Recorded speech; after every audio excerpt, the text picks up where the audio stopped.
Let's do it.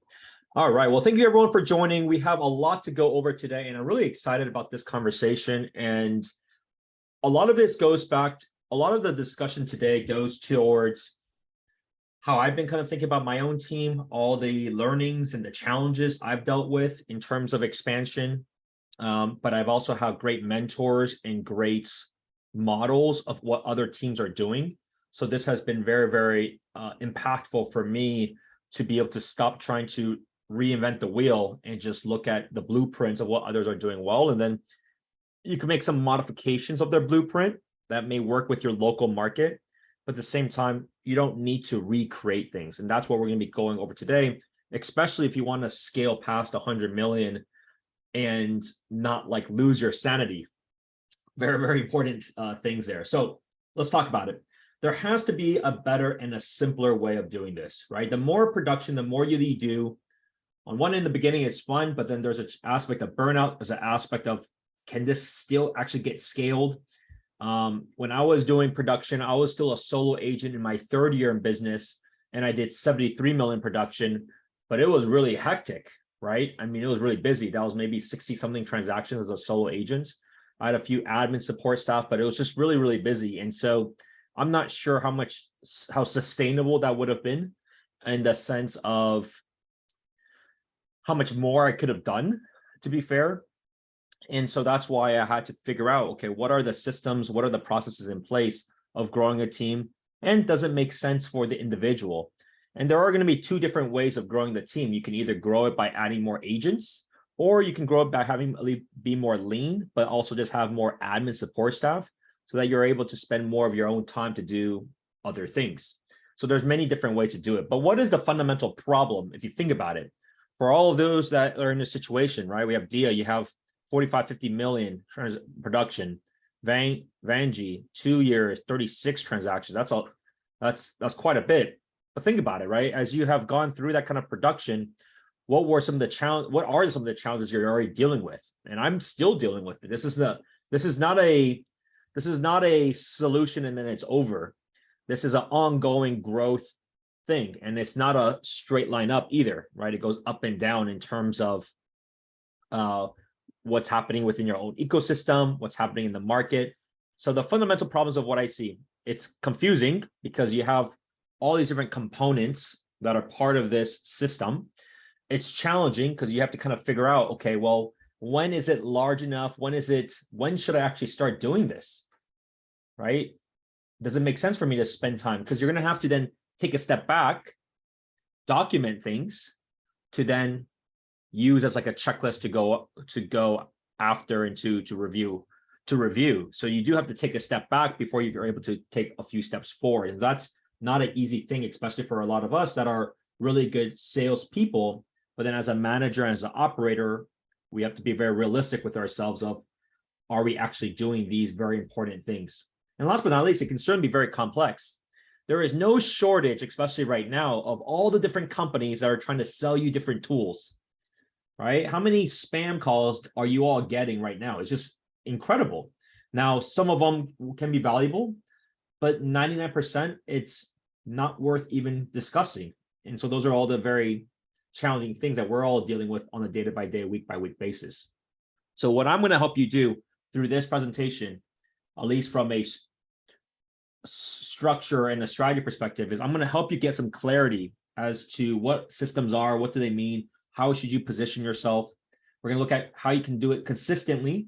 So there's going to be a specific framework that you're going to be following so that you can implement for your own business, and then how we may be able to potentially collaborate and work with one another to actually systematize their business. So let's talk about a little bit about me. So for me, I joined EXP in 2020. So I've been with EXP for 3 years. Prior to that, I was at Keller Williams. In the last 2 years alone, I've sold 140 homes in the Bay Area, in the San Francisco Bay Area.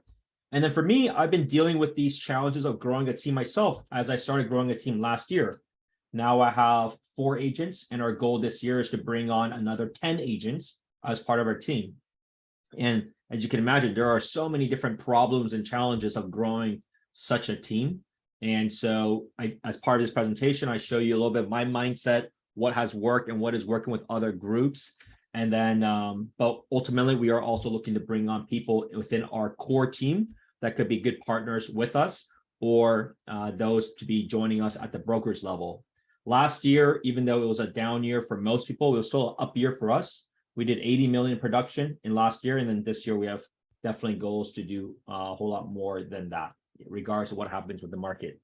So let's talk about the three main things we're going to be covering today, right? What's the importance of systemizing your business and how to differentiate what is a system and what's a process? Some of the times the two gets mixed together, but we're going to clearly define it so that you can understand what is what. We're going to talk about the 7 critical systems that you need to be able to scale up effectively, as efficiently as you can scale up, right? And then we're going to talk about how do you actually document these SOPs, which is another word for standard operating procedures in your business, so that there's a level of consistency and that you don't miss things. Here's a quick example. When you have listings, do you have it documented as to what exactly happens? What are all the different things that happen when it comes to listing prep? If it's not, then you're kind of just doing it based off of memory, and memory works okay for a few here and there, but then it lacks a consistency. You may be missing things. It also makes it more difficult to track, like, is that an effective way of doing things, right? Should you make those process improvements? And we'll certainly talk about that. All right. So Leonardo da Vinci has said, learn how to see and you'll realize that everything connects to everything else. Think about the human body, right? We have the human body, but there's so many different systems in place that allows us to do what we're doing. At the same time, if any of these systems breaks, the whole body breaks down, right? So this is why it's so important to, in our case, take care of people's health, but also just realize there's all these things that are happening without us even knowing it. And that's something that we want to think about from our real estate business perspective. On the real estate business side, there are many different dials and many different things that are important.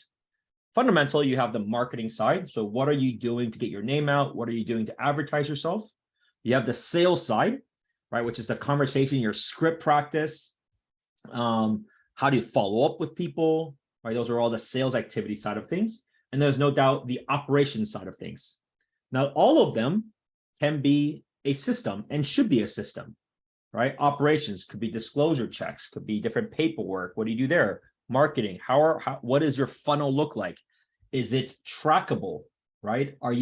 Should you be dialing more or less in that specific source? All of these are very important to really understand, document, and also continue to monitor and improve upon. So what is a system versus a process? A system, number one, is the overall thing or a core element you're looking to have and or implement in your business. It's something that helps your business run. While a process are all the things you do in order to make any given system work more efficiently. It helps you run it more effectively. So the difference between the two is system. You have different things documented of actually things to, like, the actual process to do the different tasks.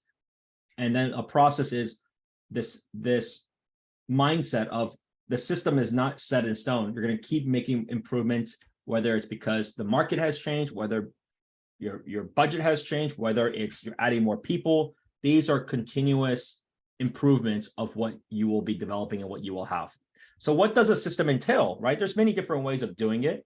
So for example, you can have checklists. We talked a little bit about this in the beginning of a listing process. So we have listing checklists in place. What happens of all the different things that you do prior to the home going on the market? What are all the different things that you do once it's in contract? What are the things that are done afterwards to engage with your clients? We can have different templates in place. Like, for example, now a lot of the things that we leverage is a lot of people are familiar with, like, ChatGPT. So there's different processes and different templates that are done by leveraging them to create listing descriptions and things like that. There are certain things that can be automated. There are certain videos that might be done. So video could be done as like training types of videos, so that when people are getting onboarded, they can watch that and it's just a different way for them to digest the information. There's also different tools and there's different workflows that can be done. So this is what a system would entail, but it's really depending on how you want to run it yourself. How do you feel your agents or you as an individual are digesting the information. People digest things differently. So as teams grow very big, it's not surprising that you actually see a lot of these all for the same thing, right? I mean, think about all the maybe trainings that you may have seen these days. There may be some that are written, some that are in video, and people just digest things differently, and some digest one medium over the other. And so those are all things that are important. So what are the 7 critical systems? Number 1 is the planning side of it. And think about this, right? We're all salespeople, and we are all busy running with our heads cut off, doing what we need to do to get the next book of business. But the thing is, as you can see, like we're already at the beginning of March. So the first 2 months has, if I don't know about anyone else, but it's flown by very quickly. So if you don't have specific things on your calendar blocked off of what happens weekly, what happens quarterly, what happens annually, things can go by very quick, and you'd be asking yourself, oh, wow, I never actually did that project that I said that I was wanting to do. Or you may watch this presentation and you felt like there are a few things that you want to execute. But unless they were blocked off and unless it was actually being worked on, all this information may just go, in a sense, to waste, right? And so it's the same idea for this. Like you need to have it blocked off, and there needs to be a structure in place of what happens during these meetings. And there's all sorts of different types of meetings, right? You may have monthly team meetings, as in like everybody in your company, combination of the support staff, combination of the salespeople. You may have different quarterly team meetings, and there may be different topics associated with that, and we'll talk a little bit about that.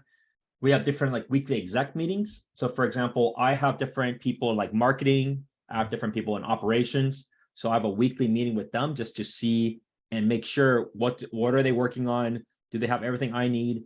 Are there other events or other things that I want to throw in as part of the mix, right? These are all things that can't wait for a quarter, but it's not necessarily a day-to-day thing either. And then there's also the quarterly exec meetings. So this would be like larger types of meetings, like more of, let's say you want to implement YouTube. That's obviously not a small project.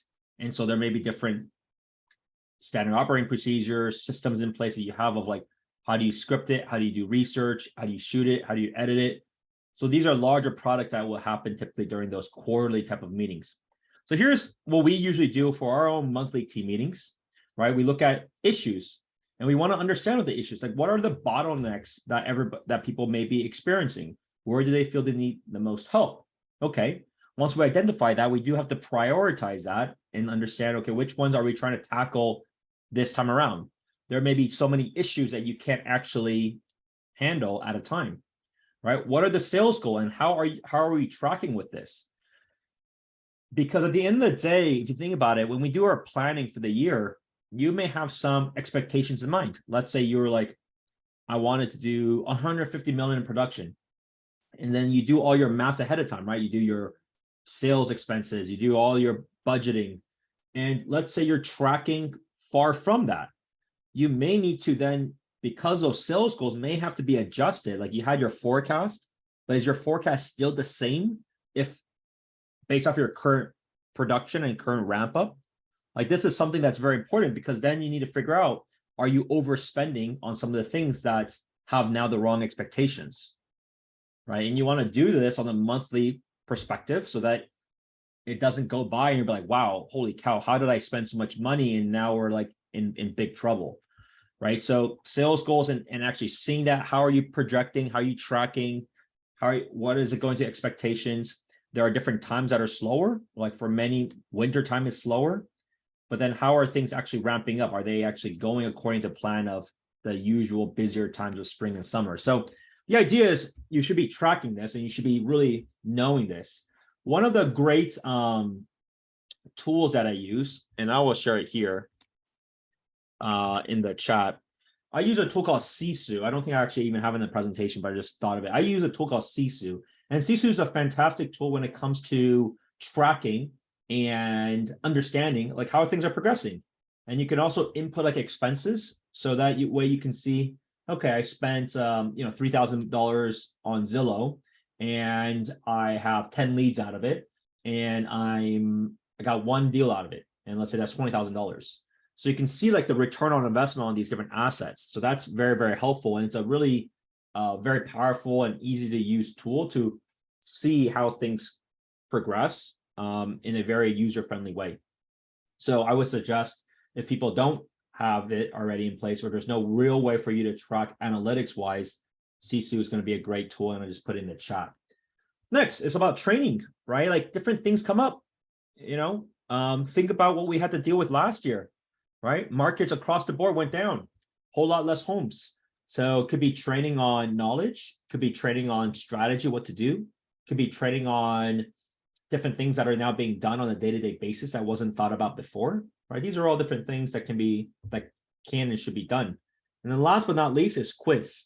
You see all these different things, which are all knowledge things, and you're sharing it to people.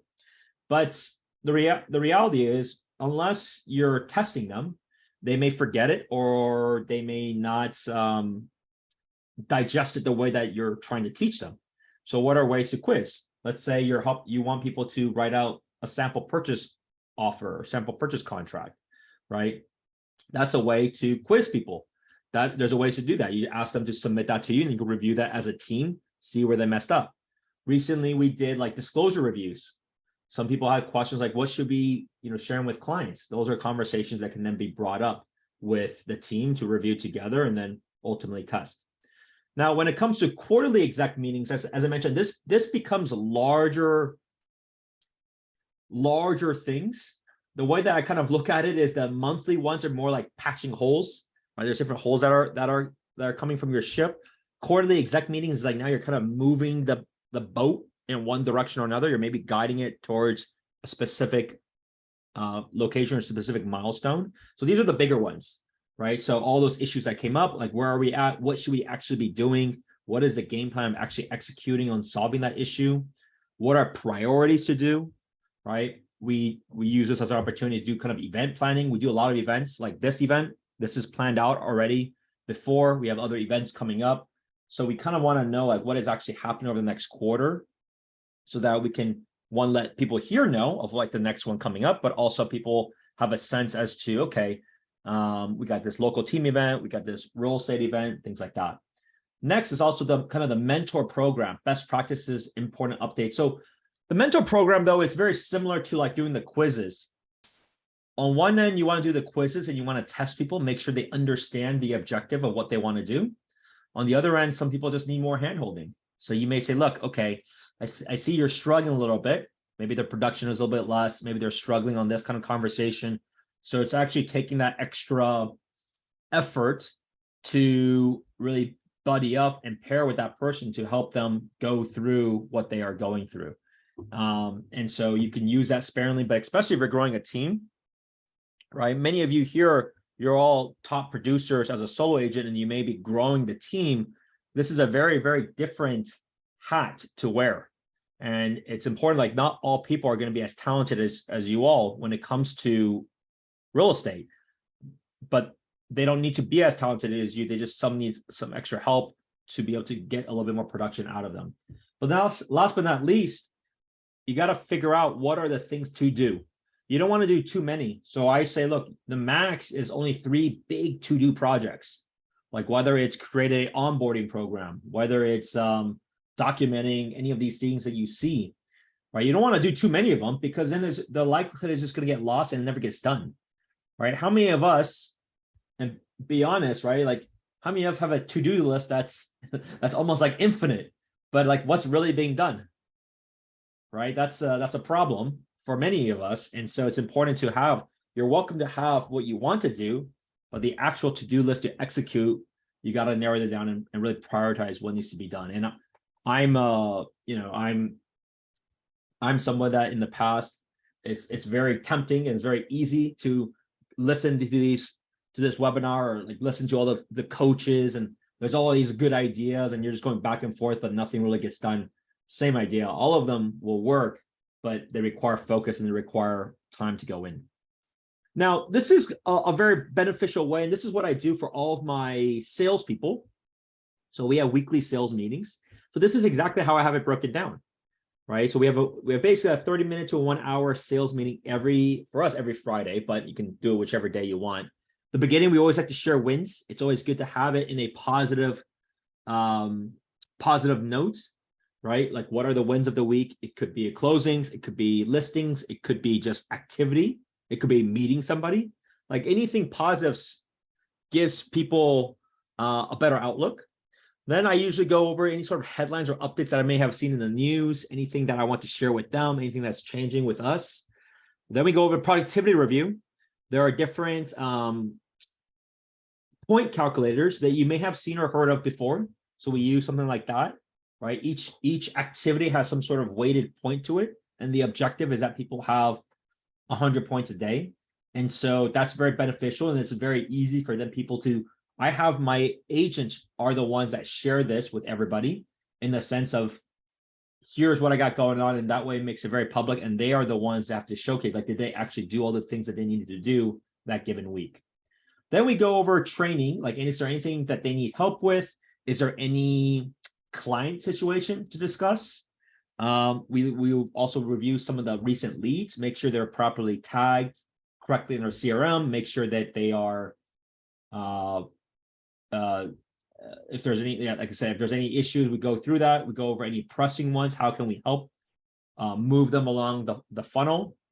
Then it'll be last but not least, the planning and preparation, anything going on for like the week. We try to have open houses each weekend. Maybe they have other activities they want to do and they want to go over ideas there. And then we wrap things up with like a gratitude call. We are, to be fair, I mean, there are a lot of layoffs happening across the board. But for all of us, we are in a very fortunate position to be in this industry where it's really still based off of our efforts, right? People are still doing well. All the people on this call are doing well. People are taking the time out of their lunch, their day, to go through and improve upon themselves. But we're very, very fortunate to be in the position that we're at as being realtors in this industry. All right. If there's any questions throughout, feel free to leave in the comments. We'll kind of go through different stops at each of these pillars or each of these systems. But let me do this one first, and then feel free to leave any questions, and we'll take a pause in between afterwards. So next, lead generation system. This is very, very important. And this goes back to my example of SPENCERHSU. You should all know exactly how much leads cost, how many leads you're getting, what the conversion rate is, how much is being spent, and whether it's worth doing it or not, right? Here are the general framework that a lot of big coaches and a lot of teams try to stay around, which is 10 to 15% of their top line revenue, they are reinvesting into leads and opportunities. Now, leads is very broad, and there's very different tiers of it. Think about this, right? On a consumer journey, there's a reason why Zillow and Realtor.com leads are the most expensive. They have been browsing online for on their website. They may have possibly been going on tours. That behavior is different than somebody that was just on Facebook that happened to see an ad of homes under X. That user journey is very different. Hence why the cost is also very different. Now, they all work, right? So it's not like clients don't get any success from that, but the journey of the conversion is completely different. And so one just has to be aware of that. One can go 10 to 15% of the revenue all in the top tier lead source. That's up to them. Some can do it on the reverse on the bottom tier, but just realize the pay-per-click Facebook ads, they take much longer to convert. So do you have a system in place to deal with that? But this is a way to kind of think about how you should continue to grow if you're in a growth-minded mode. And keep in mind though, looking at this, right? These are paid lead opportunities. This has nothing to do with SOI and things like that. But why is it 10 to 15% of the revenue then? Typically for most teams and most people, and you can let me know what your thoughts are, my SOI is about 55, 60% of my business, but everybody has it a little bit different. It also depends on like where you are in terms of your growth. Certainly I'm in a big growth mode, so that's why it's 60%, because I'm trying to get more out of these other funnels, these other platforms. But you can kind of see like this is not like where all of your business is going to come from. This is going to be a 20%, 30% if you're like very, very good, to be fair. If you're very good, it's 20, 30%. But then this then brings into your sphere, right? I mean, if they're a client, they become your sphere. And who knows, down the road, they may want to do something. Down the road, you keep growing that relationship. You get more referrals out of it, right? There's all these other things that you do. But from a paid lead opportunities, this is how I look at things. This is roughly the amount we spend 10 to 15% of our top line revenue on these, right? But at the same time, as I mentioned, it's about getting them. And then what are the things that you can do to stay on top of it? So we actually do a little bit more, but some send out, at the very least, you should send out a monthly newsletter. I do send out a monthly newsletter on my thoughts of the market. So I do that every month, but I also send something every week. Many of you have potentially gotten it. We do events. We have some that are quarterly events. We also have monthly events. Ours is a little bit smaller. Some people like to do these a little bit bigger. We prefer to do ours between like 10 to 16 people, just so it's easier for us to actually talk to people and catch up with them. It's up to you. Some people do quarterly calls. Some people do just general text messages, letting them know, right? The benefit of having quarterly events or some sort of schedule is that you also have the ability to have a reason to call them, right? Letting them know about the event and then seeing how things are going. So that's kind of an excuse that ultimately works well. And last but not least, you can partner and use a company called HomeBot. HomeBot is a solution that gives people monthly home evaluation estimates. It's also a very convenient way to have for people to like track their mortgage and things like that. What I like about HomeBot is the data is not being sold to anyone else because you're the one that's paying for the subscription. So is yours and your clients. Versus if they put their like address right in like Zillow or Redfin, it's obviously being sold to them to eventually try to get them to sell their house. So that's the benefit of them being subscribed to HomeBot, to at least look at their estimates, but also have some sort of monthly feed to them. But you can also track activity if they've been like watching it or inputting more. So that's like a conversation starter that you can have. Does anyone have any questions on the first two so far? Otherwise, we will continue to progress on lead conversion. And for this call, we will end at like 1:30 or so. So we'll get through the rest over the next 30 minutes. Okay, number 3, lead conversion system. The purpose of lead conversion is to turn a portion of your incoming leads to appointments with a strong emphasis on training, timing, and technology. So let's go over this. The way that we look at this, as I mentioned, you saw all those different spends. And we do that because at least this is something that we can proactively go after. The downside of Sphere is there's only so many, and you only want to, you can only, I mean, how many quarterly calls are you going to make? And like, how long will that take? Realistically, it's not going to take that long. It's not going to take 3 months to do your quarterly calls. You may be done in a week. So then what are you doing then remaining of the time, right? And so the idea of understanding how this process works of online lead flow and also the conversations to have is to help with the funnel and growing more opportunities. At the same time, though, we don't want to give our agents or even myself too many. This is typically for most people, including everyone on the call and myself, there's not so much a lead flow problem as there is a lead management or a lead conversion problem, right? A lot of people say, oh, wow, I haven't talked to them in 3 months. They've ignored me for 3 months. This is a dead lead. I don't want to talk to them.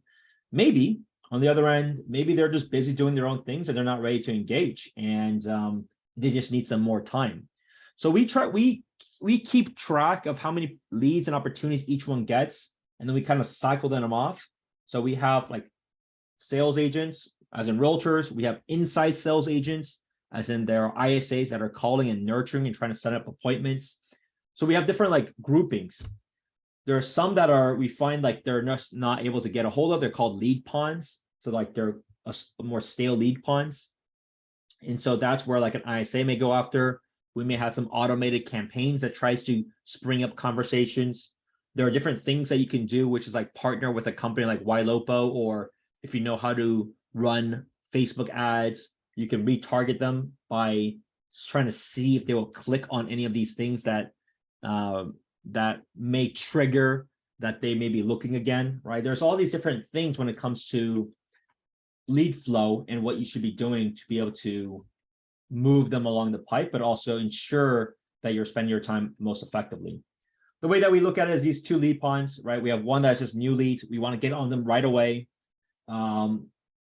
There's a speed to lead element, right? People are kind of in this now mode. So Any new leads, we get them on right away. Now, they may not respond to us, especially if it's like a Facebook ad or Google ad. That's a very different cycle than a Zillow individual that requested a tour. But the speed of lead is very important. And then the other one is called, what we like to call is the money pond. These are a lot of people, these are old leads that a lot of people, agents may have given up on. They haven't had success. But the reality is they can still be potential options. We get a lot of these that seem like they just come from nowhere or come from the dead, and they're certainly then ready to go. So you just never know. And that's why you always have to have a system in place to keep nurturing them, because one day they may raise their hand again. All right, next, client experience system, right? You can see we're going through all these different things related to the funnel itself. So what are things that you can do and what are things that are important related to the client system?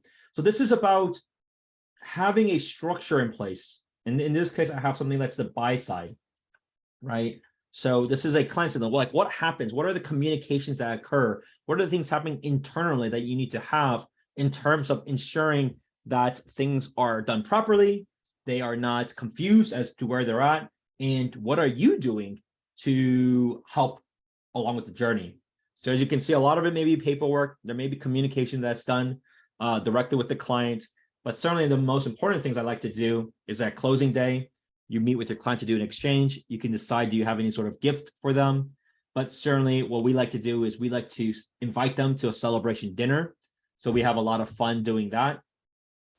And then we also definitely want to encourage them and ask them to leave us a 5-star review on all the platforms that you're on, because you never know who may be reading that. And whether they read it to find you or they read it just to decide to work with you, that is very important in this day and age. And then last but not least, as you saw, and we saw that previously, right? Your quarterly cadence. You can invite them to events, check in with them, go out to dinner again. You know, some of my clients, I'm going out with 2 clients this weekend that I helped them buy a house over a year ago, and it's just a catch-up time. And those are always a lot of fun, and it's a great way to just stay relevant, but also some people are just very, very wonderful people. That's the beauty of the industry that we're in, that fortunately a lot of people that we get to work with are really, really good and cool people. So this is like an example, like what happens is the client side experience. And there's other things that you can do, but this gives you an idea that you're still staying relevant even after closing. Most agents don't do anything with clients after closing. And so if you already have something for them, that's already a far better thing than others. Okay, so all the things that we talked about was about the discipline, but what are the ways to talk about from a team growth perspective? Like, how do you grow this team if this is what people want to do, right? So there are many ways to attract agents. What I'm doing right now, to be fair, full disclosure, I am trying to attract agents to join my core team or to join the brokerage.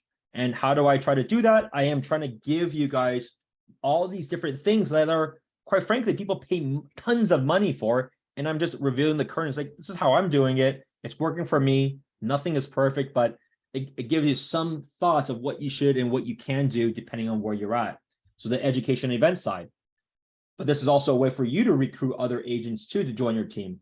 It could be on social media side, right? There's different things that we like to post of the success that our team is having, the amount of production, the amount of lead flows that we're getting, right? These are all things that people may then raise their hand and say, hey, look, I love what you're doing. I need to learn and I want to learn. I'm not doing as well. How can you help me, or can you help me, right? These are very, very valuable, important things. And then next is there's always these online kind of job platforms. So LinkedIn is very big here in the Bay Area. You can certainly use other portals like WiseHire. They have great platforms to then syndicate to all these other job sites like Indeed and these other boards. So those are all ways to bring on new talent. That being said, though, the learning and the process is going to be different for different people in different categories. Like, right, for example, if you have somebody that was more experienced, maybe their onboarding may be slightly different. It may be the same thing. It's up to you. If you have new agents, definitely a whole lot more training. So you got to you have to figure out what would be an ideal 30-day ramp up. What would be an ideal 90-day ramp up for these people? And you need to document it and have it out. So many people do it through like a university. And university simply means like Google Classroom has options, right? There's portals like Kajabi. There's many free ones out there, but the idea is like it's an academy. They got to go through the list. Goes back to what I said, have some maybe quizzes there, and then make sure they can actually, it's like a self-learning portal versus like, this will be terrible if I had to do these webinars every time I have a new group of people, right? Because then it's not scalable. So these are all the activities. And so there's also exams that you can have them do at the very end, but there's also can be tests that you can do. So it's very big for me, especially we have so many leads that are coming in and we have so many leads that we want to keep nurturing, is we are very big on dialing, right? Making a lot of calls, a lot of outbound activity. And so for our agents, especially new agents, they have to go through this because they have to show the discipline in doing it. Like a lot of the skills that we all get to improve is by repetition and by practicing. And so if you're not doing the work, which is 2,000 dials as an example, then you're not really progressing. Now you may on one end think, wow, 2,000 dials seems like a lot. Well, let's break this down. 30 days is 20 work days, so 20 weekdays. 20 weekdays, then it's just 100 dials a day. Now, what we see from our numbers perspective is if you do 100 dials, you can actually get that done all within like 4 hours. And because how many conversations are coming out of it? You're very lucky and very fortunate if you get like 7 or 8 conversations, and it would be very good if you get 1 or 2 appointments a day. All right, so you can just run the numbers and see like it's very, very doable. It's not even a full day of work, especially for these that are getting started and getting going, but they'll learn a whole lot more as they have conversations with prospects and understanding like the common objections and pain points. Okay, well, let's talk about the team finance side of things. And so this goes back to like the way that I would look at this is most of us don't do a good job in terms of looking at our own books and seeing how the health of things are. So I mentioned in the portal that there's a tool that I use called SPENCERHSU. Now, SPENCERHSU, I use it because it's very good when it comes to tracking marketing expenses and tracking your GCI, tracking your revenue splits and things like that, right? That's very, very good for that. That's the analytics tool. And so that's one part of the financial foundation side of it. The other part is you gotta know like what your profit and losses look like. And you want to definitely track it, whether it's at the very least every quarter, but ideally even every month. You should kind of have a snapshot. So what do I use personally? So I use like QuickBooks. QuickBooks is a very easy way to do it. What you want to do and suggestion is find a good credit card that gives you good points. I personally use like a Chase Business Inc. card. So there's a lot of points that I can use for other things, but then just use one card, right? Because that way that one card can be tied into QuickBooks and all of your expenses from that card is much easier to maintain. Same with like a separate account, right? I have a separate corporate account. So I use like First Republic. That's just a one that I end up using. But the idea is that you want to have it separate. Don't have it mixed with personal. Otherwise, it's going to be a disaster when you're trying to figure out like how much did you actually spend? Were all these meals company expenses? Were they personal expenses? Right? You do want to have it separate. And then never mind when it comes to tax time, it'll be way messier if it was all mixed together. So ideally, you want to have it separately, and you do want to monitor that. It goes back to the things that we started in the beginning of the budgeting aspect of things, right? If you are projecting X volume growth for this year, and that was a very wishful thinking, and all of your expenses were based off of that, you got to know, are you still running profitably? Are you running where it should be? Should you be dialing some back? Should you be dialing things forward? This is also a very important way to understand this and also understand your own, cash flow situation. So the finance is extremely important. It's not taken into account a lot. You don't have to do this daily. This is not a daily thing, but the very minimum is a quarterly, but ideally you should have it at least monthly to go over the books, have it done. Now, admin people can do this. You could hire bookkeepers to do this, right? There's many people that can do it, and it doesn't really take as much time if you have your back end just more organized, right? Separate business bank accounts, separate credit cards, just being sure you're using those when you're doing real estate things. Then it just makes it a whole lot easier. Unfortunately, all those receipts then are all digital. Very few would be needed to have that as like cash. That's also part of the benefits of doing it this way. All right, we're going to end, and we're almost done with the 7th one, which is how to efficiently document SOPs. So SOPs, you want to have at least these different points. So all of your SOPs need to have different points, right? So that way, when anybody else, the objective of SOPs, if you think about it, is if you were replaced, can somebody new just look at it and pick it up, right from there? That's the objective of it. So that's the objective, as you can see, for number 1. Like, what's the purpose of this? Number 2, who's responsible for this? Who's responsible for updating this, right? Is it the marketing person? Is it the operations manager? Who is responsible for this? What are actually the steps? Like, what happens? What are you supposed to be doing for this particular assignment? How frequently should this be checked? Is this every day, every week, every month? You got to figure that out and have that documented too. Like, for example, back to, like, I mentioned SPENCERHSU so many times. SPENCERHSU, when it comes to tracking leads and expenses, is not, I mean, it can be, but it's not really tied in with your CRM to see how many are inputted in. So I have to have one of my admins look at my credit card statements and, let's say, Zillow spend, and they'll just manually put in whatever the Zillow spend is, and then how many leads will look in the system, how many leads were created during that month to then add in. So that's like an SOP, right?